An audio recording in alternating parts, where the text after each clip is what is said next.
look, it's still a problem that there are so few women in leadership positions, especially in areas like politics and to some extent, and in business. That's a problem. It's still a problem that there's a gender pay gap. It's still a problem that so many kind of girls and women have to spend so much time worrying about their own physical safety. I could go on, but it can also be true that we're losing 40,000 men every year to deaths from suicide, which is at a 4 times higher rate than for women. That rate has risen by 40% among young men just since 2010. It is also true that boys are half as likely to be in the top 10% of high schoolers by GPA. It is also true that men without a college degree basically have had flat wages for 40 years. It is also true that we're losing millions of men's lives early to avoidable deaths through things like drug poisoning, etc. And so if we allow ourselves the luxury of being able to hold 2 thoughts in our head at the same time, then we can see that there's a bunch of issues that are really playing out pretty strongly now for boys and men, as well as a bunch of issues that are still playing out for women and girls. And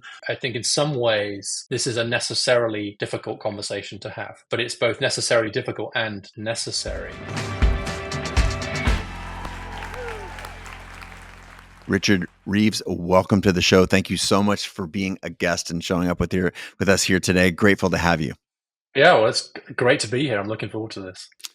I'm wondering, for the handful of people who might not be familiar with you or your work, if you would start by just sharing a little bit of background and where your area of interest and focus is professionally, so that we can get into today's conversation. Yeah, so as you say, for that tiny handful of people who don't instantly recognize me by my voice, I'm a think tanker by training and background, I guess. I mean, I bounce around between like academia and public policy. I've done quite a bit of journalism too, and I just came off the back of 10 years at the Brookings Institution, think tank in DC. Before that, I was in the UK public policy and political scene. And that led me to my current research obsession. I'd been working on education and health and inequality generally, and that led me to boys and men and realizing that actually there was a really significantly neglected set of problems facing boys and men in the US. And that led me to write a book on the subject in 2022. And that actually led me to create a whole new organization, the American Institute for Boys and Men, which came as much of a surprise to me as I think it did anybody else. But it became clear that there's a real conversation to be had here about what's going on with boys and men in a way that's more constructive than the current one that's so dominant. And so my mission now is to have a better conversation with better facts about what's really happening to boys and men, so that we can help them flourish. Amazing. And what a beautiful setting of the table for the conversation that I'd like to have today. In part, the discovery that is a thing, both that the research says that that's a thing that we need to be talking more about. And I would say maybe the common sense belief that, hey, boys and men have been the subject of the last couple millennia. Let's talk about girls and women, and to me that is massively important, and I think that's long overdue. And yet there is this other side of that reality, the reality that we do need to be having more conversations about women and girls at the center of our public experience. And you've discovered something that is, I would call it sort of maybe the dark underbelly, or the other side of that coin, or I don't know what the best way of articulating it is, but what are you seeing, and why ought we be talking more about boys and men? I think the framing is really important, as you just said. If it's framed as zero sum, correct, that somehow noticing and addressing some of the issues that boys and men are having means instant and complete abandonment of all the work we still have to do for women and girls, then obviously we're in deep trouble. And unfortunately, that is how it's been framed. And also just want to pay respect, I think, to the kind of, if anybody listens to this and is immediately having a visceral reaction, perhaps especially if they're a woman, they're like, really? Are you kidding me? Then I think that reaction is appropriate. I think in some ways, this is a necessarily difficult conversation to have. But it's both necessarily difficult and necessary. And as long as people understand that it doesn't mean that there is less we have to do for women and girls, that we have to rise together, and we allow ourselves to think 2 thoughts at once, that you can then say, look, it's still a problem that there are so few women in leadership positions, especially in areas like politics and to some extent, and in business. That's a problem. It's still a problem. There's a gender pay gap. It's still a problem that so many kind of girls and women have to spend so much time worrying about their own physical safety. Those are all huge problems. It's a huge problem there aren't enough women in the tech industry. Yes. I could go on, but it can also be true that we're losing 40,000 men every year to deaths from suicide, which is at a 4 times higher rate than for women. And that rate has risen by 40% among young men just since 2010. It is also true that boys are half as likely to be in the top 10% of high schoolers, ranked by GPA. It is also true that men without a college degree basically have had flat wages for 40 years. It is also true that we're losing millions of men's lives early to avoidable deaths through things like drug poisoning, etc. And so if we allow ourselves the luxury of being able to hold two thoughts in our head at the same time, then we can see that there's a bunch of issues that are really playing out pretty strongly now for boys and men, as well as a bunch of issues that are still playing out for women and girls. And the trouble is, denying the fact that there are problems for boys and men doesn't make them go away. It just means that they become neglected and potentially turn into grievances if we don't address them. And so I actually think it's not just important to address these issues, but I'll go a step further and say I think it's actually absolutely necessary for our health of our society that we tackle these issues straightforwardly and in a respectful, non-zero-sum way. I love the positioning and the orientation around non-zero sum, and that we can, that as part of the benefit and the struggle that we have as human is the ability to hold two ideas that sometimes seem to compete at the same time. So to create space for them is my understanding of a core piece of your work. And I want to say thank you. The title of your recent book that was a barnstormer here in the universe of Boys and Men, why the modern male is struggling, why it matters, and what to do about it. Of note, which I shared in your intro, it recently was signaled in President Obama's summer reading list, summer 2024 here, as a book that matters and should be read. So I think that there is a undeniable, you've made a very powerful case, especially early on in the book. You share a lot about the relative positions of women and men in school, for example, and some of these other leadership positions. It's very, very messy. How do we distill and focus on the right things within the conversations about boys and men? Where should we be focusing our attention? Yeah, that's an incredibly difficult question to answer, just because there are so many different dimensions to the challenge. And we might talk about whether there's an underlying cause that links together some of these different challenges. But for example, the sort of struggles that boys are having in high school right now are, I think, very separate to the reasons why working class men, especially in predominantly kind of manufacturing areas, are struggling so much in the economy. Right. The former is as a result of an education system that's not geared properly or as well as it should be towards boys. The latter is because of the massive shocks that we've seen to traditionally male industries from globalization and automation. So different causes. In just the same way, I think that if we're talking about the problem of women, people would probably expect us to realize that there are lots of different problems affecting women and girls that are not the same, right? So some of their issues around mental health issues that teen girls are facing, for example, maybe around issues around kind of body image and self-harm, are they the same as the issues preventing women getting into boardrooms? Really, they're just issues that affect women. So I think we take the same template affecting kind of boys and men. And so what's happened broadly, though, is that a set of simultaneous shocks have come along to really, I think, disrupt the old story of masculinity and a kind of male success. And one of them is economic, and it's about the shift in the economy from traditionally male jobs to more service-oriented jobs. That's been a huge shock. The education system has moved in a way, in many ways, from being, I think, reasonably even-handed to being a bit less comfortable, less boy-friendly. Education systems less male-friendly.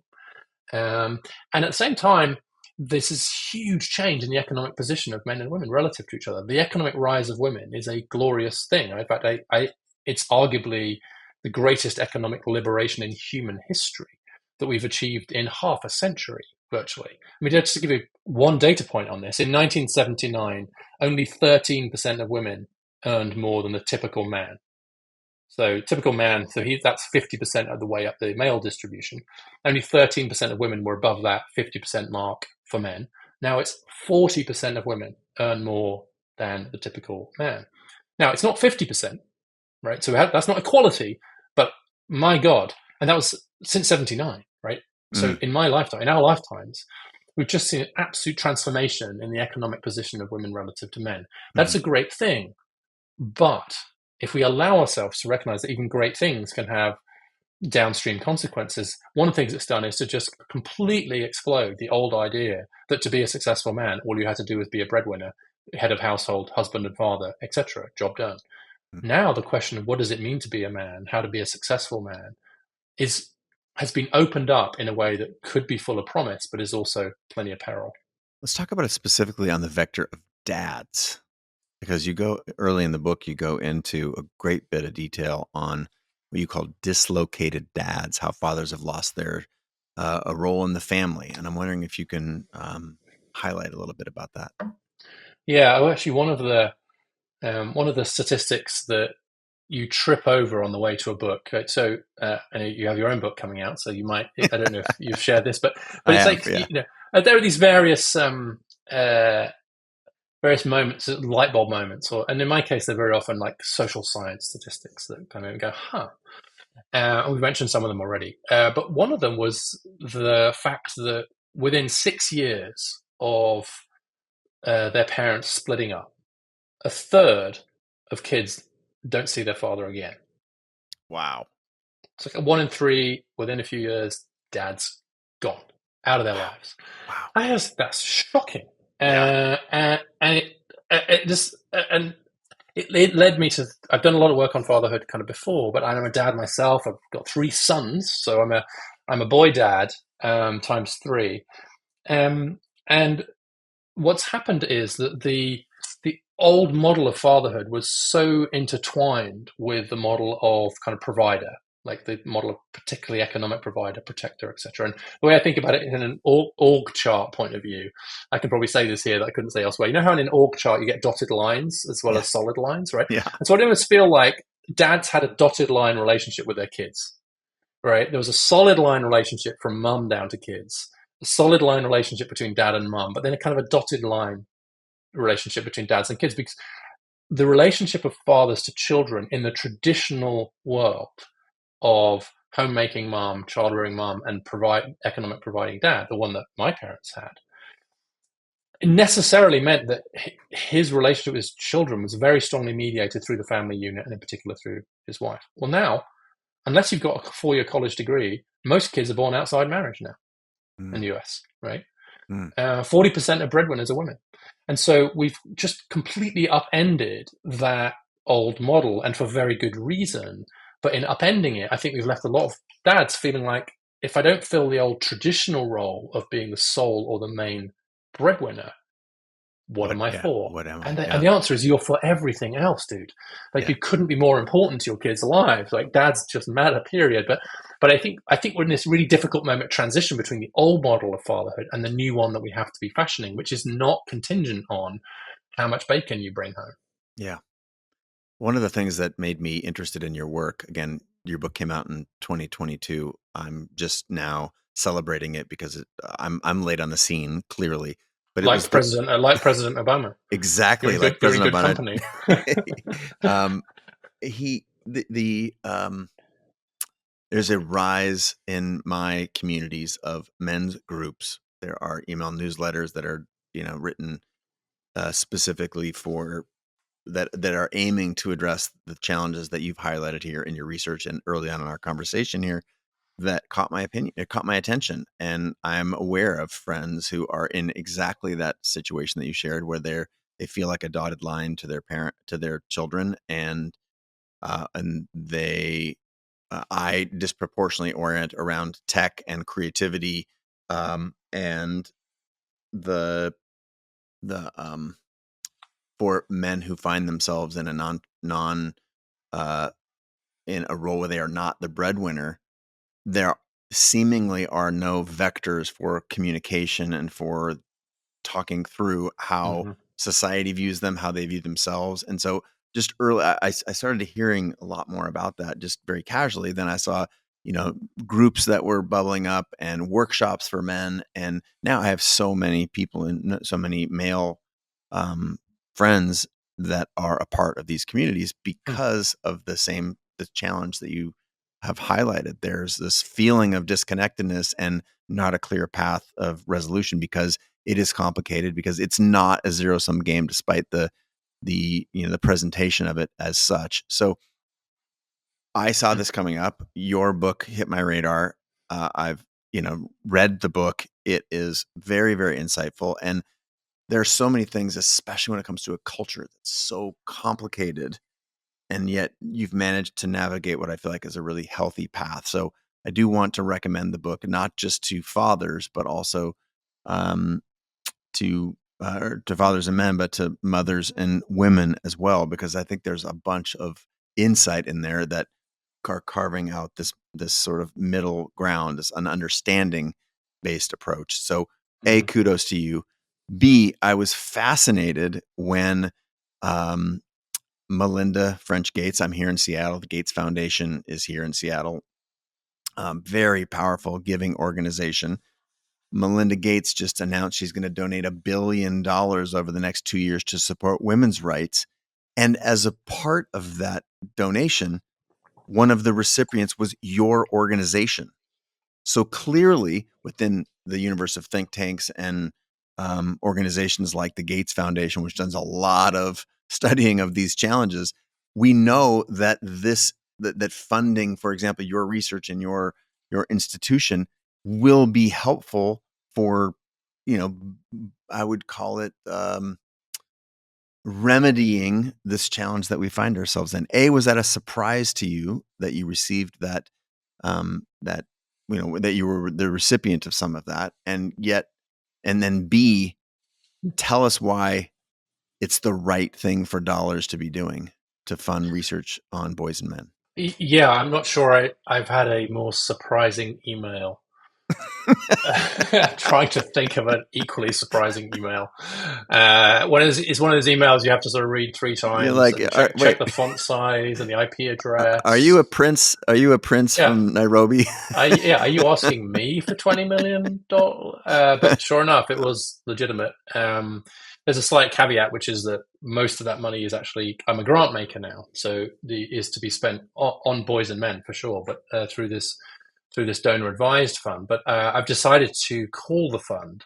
The fund is not quite established yet. Call the fund Rise Together, Mm, and that's in the spirit that I think Melinda French Gates gave the money, because I would actually correct the way you framed her please overall do. giving. Right, you said she gave that money for women's rights, and sure, I think that's how a lot of it was written up. But actually, she gave Mhm. it for gender equality, Interesting. and it turns out that she is one of the people to realize that that now requires us to pay at least some attention to the problems of boys and men.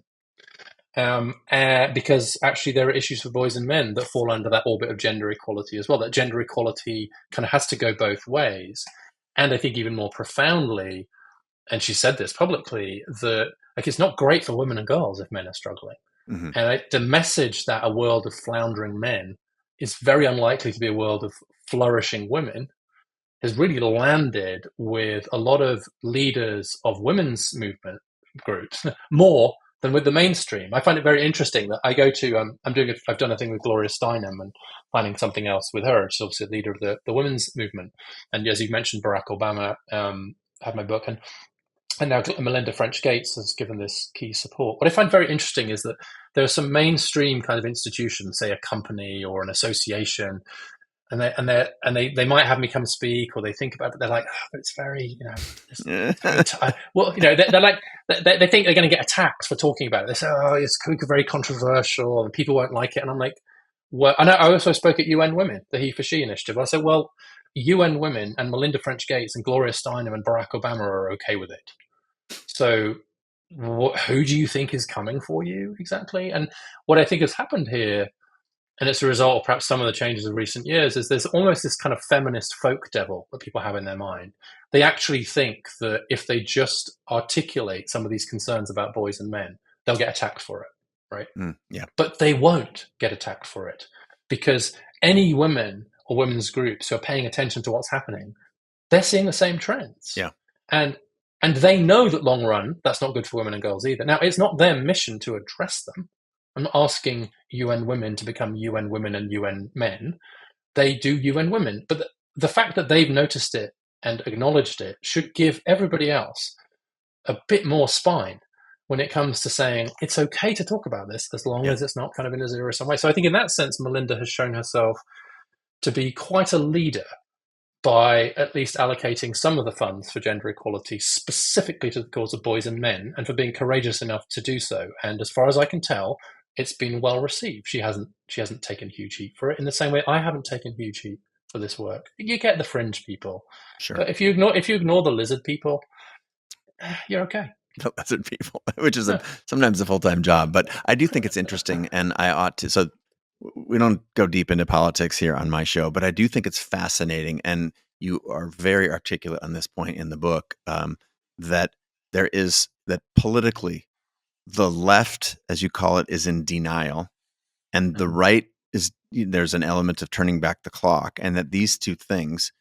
are, they're rife with challenges, and yet the fact that both sides of a two-party system are doing a really bad job is in itself an indication that we need to spend time and energy and effort and resources to get to the bottom of it. Yeah, I think that you could see it playing out even now. We'll see how things go. And again, I should stress that I'm a genuine non-partisan. I'm not one of these people that says I'm not partisan, but secretly is. I'm actually, it's a gift, I think, to actually not be partisan. But I think that's right. There's a failure to acknowledge or be even willing to acknowledge these problems on the political left, for fear that it will somehow be seen as against women and girls. Or I just think a little bit trapped in a kind of narrative, a binary around this, which is that you just kind of, and that's wrong. I think that's wrong for all kinds of reasons. So there's a kind of, as you say, a bit of a turning the back on the problem from the left. But then on the right, where you will very often see a kind of much greater acknowledgement of this issue, it then doesn't really come with any positive solutions other than a kind of bring backery of some kind, right? It's a kind of nostalgia for the kind of world where men knew what men were for and women knew what they were for. And even if you could somehow wave a magic wand and reverse the social and economic progress of the last 50 years, there is nobody that actually wants that, really. And so it's frustrating to me that you've got one side who actually won't acknowledge it, but could have some solutions. I mean, the infrastructure bill that President Biden passed was amazingly good for working class men, but they couldn't say that. And then you've got kind of folks on the right who are just very, very keen to sort of take advantage of the neglect of those issues, but actually come up completely short into solutions. So one of the people I've crossed swords with only in writing is Josh Hawley, the senator for Missouri, who takes aim at me in his book on manhood. But what's interesting is that, like, Hawley, I think, does a really good job of setting out some of these problems, the ones we just talked about. And then he says, who's to blame? Feminism and the left and the progressive left. And who's going to solve it? I am. And how am I going to do that? By bringing back manufacturing and marriage. I'm like, okay, good. Well, first of all, it's not the fault of women. And that's it. And the book ends there. Like, so how he's going to magically restore the 1950s is a question left unanswered. Yeah, it's frustrating. Yeah. But let's move to the fact that there are things to do. So what are to be done with the fact that there is a severe problem for all of the reasons that you cited in the data, which is very, very clear? There are issues. The suicide one alone should be crazily troubling. The opioid epidemic, not to be ignored either. But what do we do? There needs to be some moves in education. There's some moves that need to be made in the job sector, in the family fatherhood. there's a handful of moves that we need to make. And let's spend a little time there. What do you recommend if I was to ask for a prescription? Where would you steer us? Yeah, well, I would say before kind of diving into that, that the mere fact of kind of acknowledging and addressing these issues is in and of itself an important intervention. But Mm, I very strongly feel right now, especially among young men, there's just a kind of sense of not feeling heard, not that their issues not being taken seriously. And so I do think that even before you get to the what you're going to do about it, making it clear that you've noticed would go a long way. yeah. Right. So because like part of living in a healthy society is to make sure that everybody feels like their issues are being treated respectfully and properly. And a lot Yep. of men don't feel that now. Yep. So I'll give you just one example. Like it's not a policy, but I was talking to a governor, a Democrat governor of a populous state recently, and what he's thinking about doing is holding a kind of governors' conference on issues of boys and men. Right, it's a big deal. You have a whole day. But he's like, that kind of feels like, is that enough? And I said, yes, coming from you, that's an amazing start. And then we'll see what happens after that. Because merely you saying loudly, I've noticed.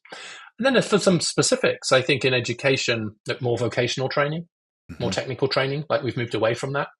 And that's really hurt boys. Technical high schools and apprenticeships skew very male, and they seem to help boys a lot more than girls. I see that as a feature rather than a bug, and we just don't do enough of it. Mm. I'm really worried about the cratering share of male teachers.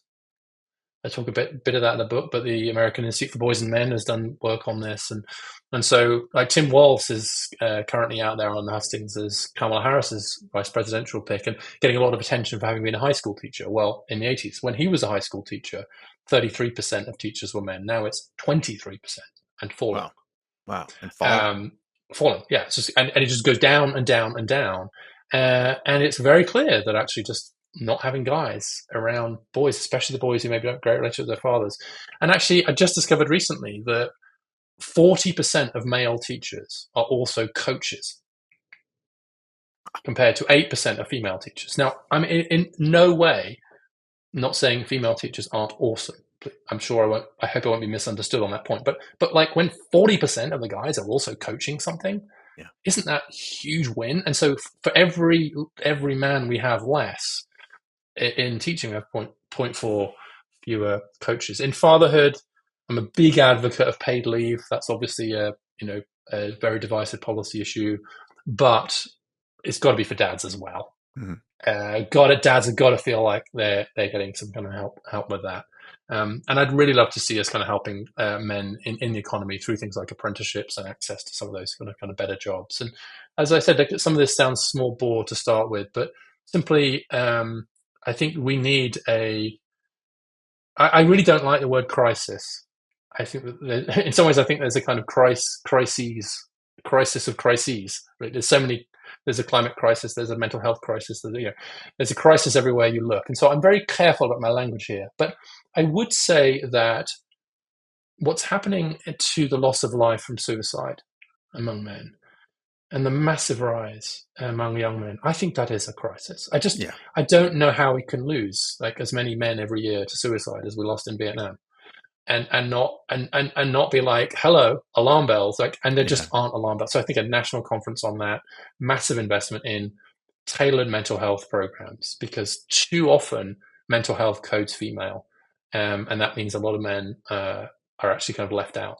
Fascinating point, specifically that last one. And uh, I, I I applaud the rise of the awareness of the mental health challenges that we're experiencing because information is moving faster than ever before. You know, the scientific argument is that our biology can't handle a lot of the stimulus and the inputs and the fight or flight, and our neurology wasn't designed for this, et cetera. And yet when I think about the solutions that I hear about that I'm very, in favor of and support massively, just the awareness of mental health challenges, I do think that a lot of that is skewed towards the sort of feminine solution of that problem. And my wife and I have talked a little bit about this.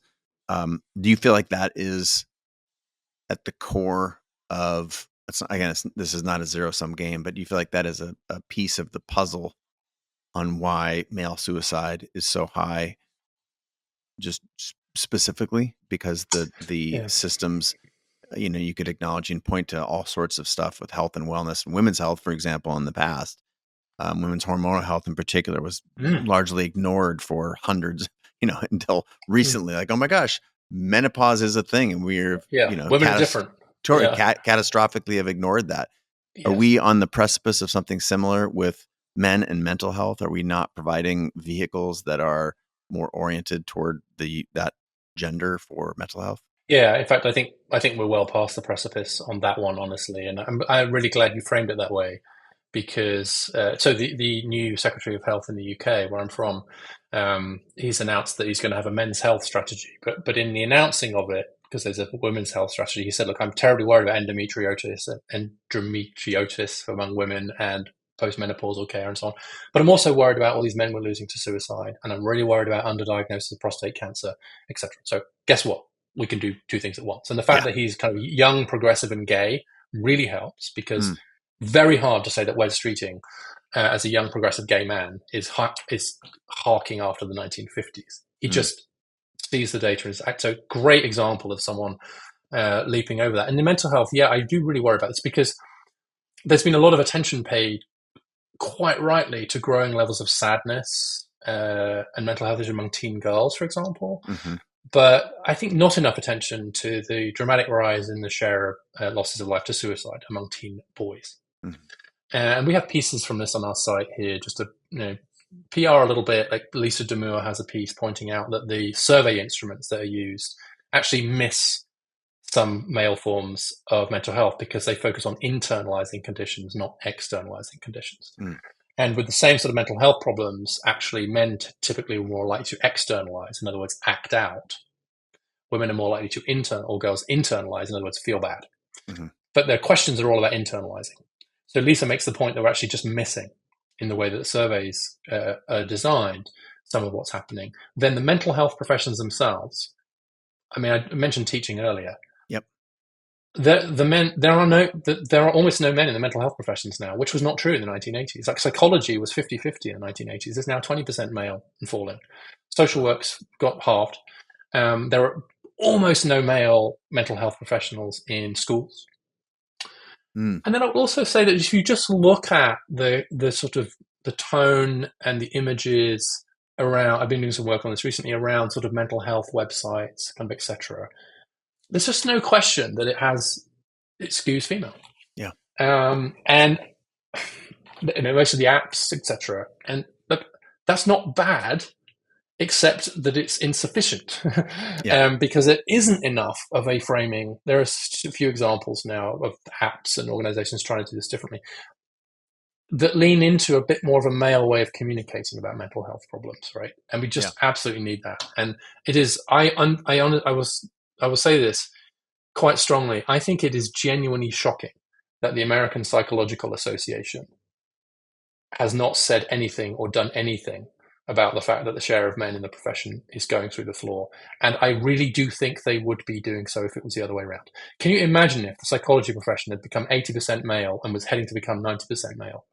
And there were almost no women hmm in psychology, that the APA wouldn't be doing something about that. Why are they Fascinating. not doing something about it? Because they're trapped in this Yeah. zero sum frame. They're Yeah. trapped. I appreciate your ability to call that out.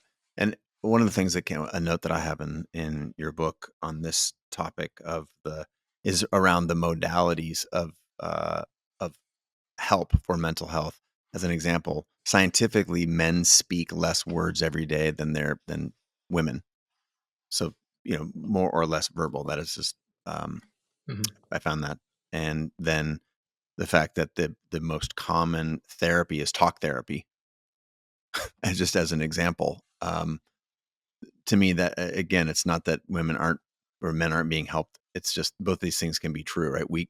That can be true. It can be helpful, and yet we can still need other modalities that we need to explore, and whether we prescribe um, or manage or I guess add additional support. So I Yeah. was really intrigued on Yeah. that vector of your research, and it felt true. It's also like I'm so glad that struck you, because I would love to do a research project on this kind of the difference in like words and verbal. Like, I think it's true even of kind of written forms of communication Mm, as well. Like, I have this theory, and this is what others call bro science. So I shouldn't be doing this really, but I will. Which is, I reckon there'd be an interesting study where you looked at the average length of text messages mm, for men and women, mm-hmm, and if you looked at a text exchange between a man and a woman, I'm willing to go out on a limb. I'm going to make a hypothesis that the average number of words mm-hmm. in a text message sent by a woman is 3 times higher. I don't know. Right. And it's not that one's good or bad. And there's a tendency, like, so men, if they were being, if men were to criticize women, they'd sort of say women are kind of verbose and sharing too much and they should shut up. And if women were being judgmental, they would say men are just emotionally unavailable and should talk more and cry more and stuff. And of course, both of those are stupid positions. It's just that, like, on average, we're a little bit different, and that's Yeah. okay. And the therapy one's really interesting because it's not just that it's talk therapy, but it's also face to face.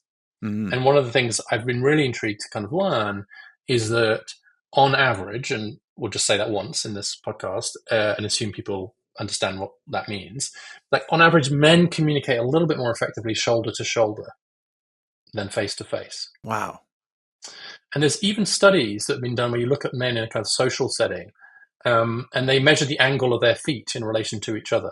I Right? have heard about this. Yeah. You will never stop seeing it once you've thought about it. And men just don't tend to communicate as comfortably directly face to face as women do. So you go to a coffee shop, it'll be full of women staring each other right in the face. But if you go to like men, they're more likely to be shoulder to shoulder, which is why I think men have to go fishing. It's the only explanation for golf that I've ever come up. Right? What is golf about? Right? It's an excuse when men are saying, "Okay, do you think I should use the 7-iron or the 9-iron?" I don't play golf, so to their friend, what they're actually saying is, "I love you." Mm, And there's something about, I mentioned coaching earlier, right? There's something about the image of a male coach sitting on the bench with let's say, a young man, and just saying, how are things at home? How are things going? How are things going? Which will be much less threatening to that young man. A, because it's not face to face. B, because they're doing something else. And so I've come to believe that coaching is just male mental health in disguise.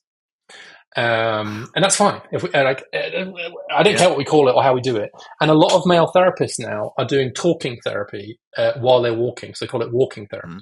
So don't sit the kid down or the young man down and stare at him. Go for a walk. Much more effective. Wow. I will say that I specifically, I golfed as a young person. I lived on a golf course. I worked at a golf course because it was the closest source of a job that I could walk to basically as a teenager.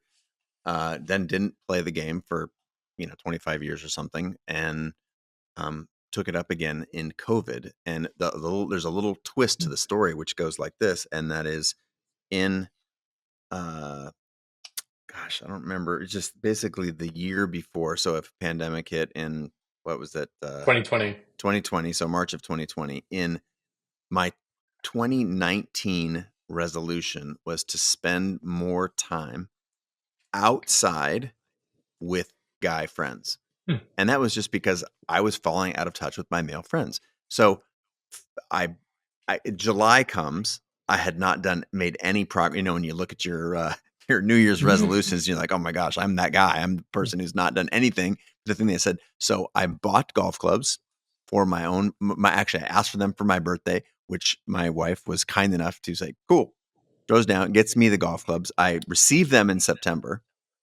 And then between September and essentially January, I play a couple times with some friends who play regularly. And this is just like, I'm going to do this because I feel like I have friends who go out and they spend 4 hours of dude time, again, walking sideways down a grass pathway together. I'm like, something in me is craving this. The pandemic happens in Seattle where I am. It was the hardest hit, the first hit. Everything shuts down. Golf is the only thing that was available. And I had just bought this new set of golf clubs. And I will tell you, I played about 100 rounds of golf over the next 365 days. And it was magical. So whether this is male therapy or just time outside with my male friends, it was a thing that I was A, missing, and B, that coaching or sitting shoulder to shoulder, walking outside down a path actually felt healing to me. So I'm not going to retroactively apply the science to this, but my intuition, my bro science tell me that there's something there that matters. Yeah, and you can never unpack like what are the different what's in, Of course. but it's really clear that and it's why even though I don't play golf, I hugely applaud. I love your story. What I actually go back to the UK and meet up with all my friends, and we just go hiking for a weekend. Yep. Right. Just do a long weekend and we just hike. Right? Again, shoulder to shoulder, chatting, etc. And it is just pretty clear that male relationships are more easily mediated through other activities, right? We have to be so a kind of harsh way to put this is we almost have to pretend to be doing something else, right, in order to be hanging out with each other. So it's like you never say like I'm going to go. I'm playing golf. You got your golf buddies, you got your fishing buddies, you got your driving buddies, you got your drinking buddies. It has to be an activity followed by buddy. Sorry, that just seems to be an anthropological fact, and that's great. But what it means is that actually male friendships take a bit more structure and a bit more organization than female ones do. And so in that sense, we have to work a little bit harder and give it a bit more structure. It doesn't come quite as naturally if it's more activity based. And so what that means is that if there are fewer opportunities to do it, one of the reasons I think you mentioned the rise of men's groups and men's clubs, and I think that's fantastic. And most women I know think it's fantastic because they want their guy friends and their husbands and to have those, is I think because the other institutions like churches, community groups, etc., have probably declined a little bit. That's created a bit of a gap in many men's lives. Or the workplace. The workplace used to be a place of male solidarity. And now, thankfully, it's not. Yes. It's a place of much, okay, that's a great thing, but it means that the places where you used to have places for male solidarity, to use that word again, like they've sort of fallen away a little bit. Whereas I think there are actually more spaces that still exist for kind of more naturally occurring female solidarity, perhaps particularly around family life and so on too. So that means that we've just got to work a little bit harder. And also the thing is that our wives and girlfriends are going on strike in terms of organizing our social lives for us. They're saying, no, you need to have your own social life. I ain't doing that for you anymore. Get some of your own friends. And that's a change, and it's challenging and good. Yeah, and I was just going to say, and good, and I hoped you'd agree with that. So we spoke before we started recording here, and I shared a little bit about my new book, which is called Never Play It Safe. And it essentially is an exploration into risk and how so many of the best things in life are on the other side of our comfort zone and what's the appropriate risk. And I found,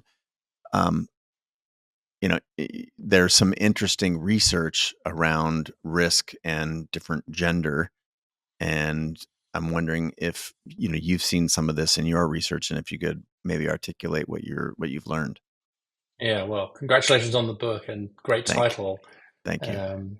I think I can imagine a feminist critic, a feminist reviewer saying this is why we have financial crashes and bankruptcies. This because men like you. But just to be clear, I'm very clear in the preface. This is not about.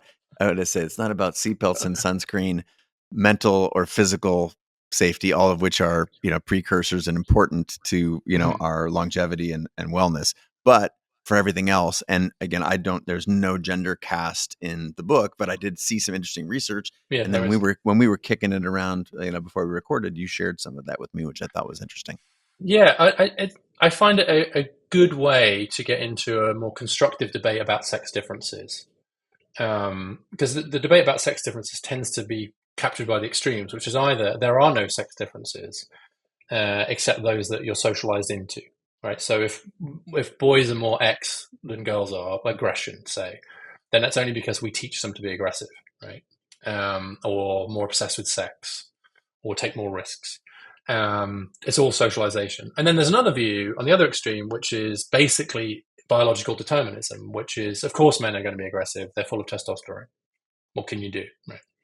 Whereas, of course, the correct view is there are some differences at the average. Depending on what the issue at hand is, the distributions overlap more or less. So on something like at least the expression of physical aggression, 95% of violent crimes are committed by men, always have been, and are everywhere in the world. That number just doesn't move. Okay, so I think the idea that there isn't some natural basis to the greater likelihood of men being aggressive or violent is batshit crazy.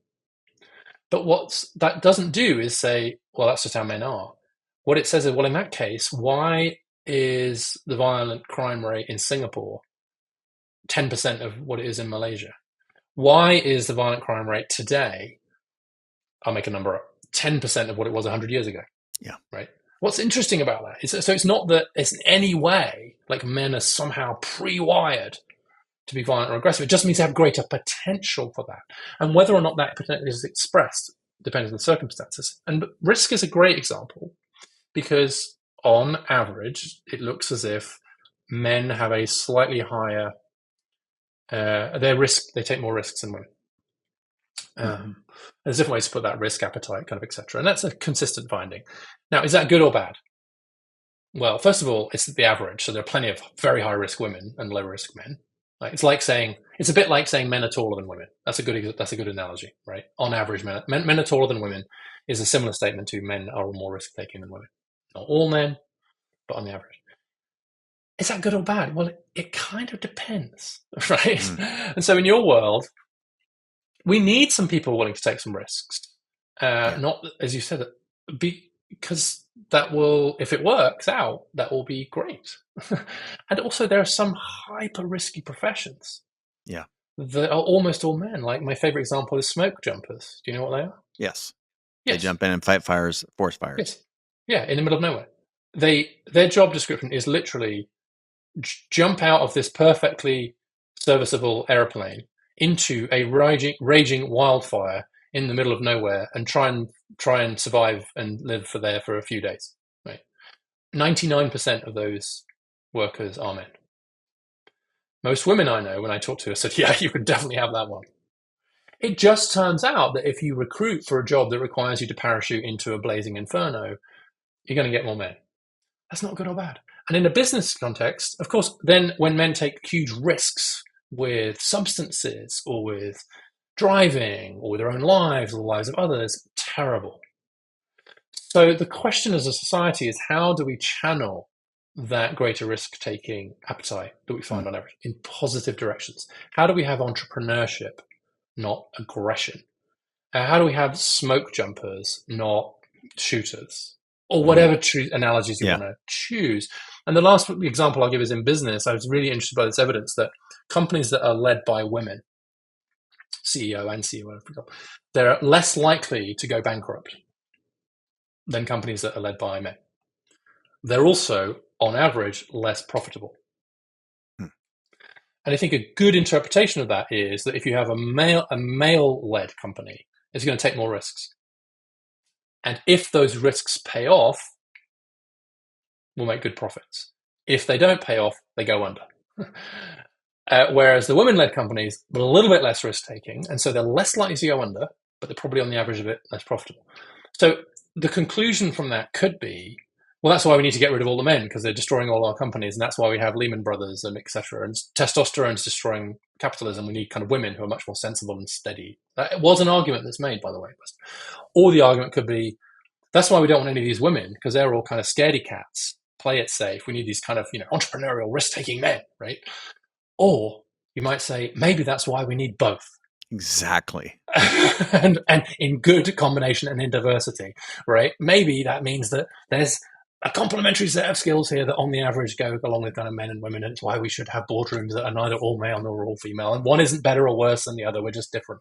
And that's the argument for diversity, using risk-taking as a lens through it, and as I think a much healthier way to talk about some of the differences that occur that can be good or bad, but they ain't going to go away. Thank you for opening up and providing some frameworks for this powerful and important discussion. So grateful for your timely work. Again, the fact that it has been heralded by some very, very distinguished folks pointing at the work that you've done, and we see from Melinda Gates, Barack Obama, others, that this is a very important topic.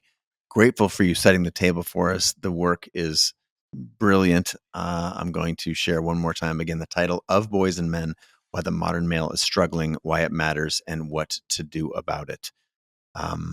Man, I I don't have enough good things to say. I appreciate you so much for your time, Richard. And anywhere you'd steer our attention while you've got it, aside from buying the book, I think we're good. Our community is very good at buying books. They're knowledge seekers and whatnot. But anywhere else you would steer our attention? Yes, to your book, which I'm sure that the people, if they're listening to this, will I hope so. having not read it, but never play it. So it's a great title. Thank you. To your book, but also to the work of the American Institute for Boys and Men, which is just aibm.org. That's where the most of my professional work is going now. There's lots of stuff online, but I really appreciate both the substance and the tone of this conversation. Good luck with the golf. Well, that is a crazy making sport if there ever is one. Yeah. But thank you so much, and thanks for being a guest on the show. From Richard and myself, signing off. We hope you have an amazing day. Thanks for listening.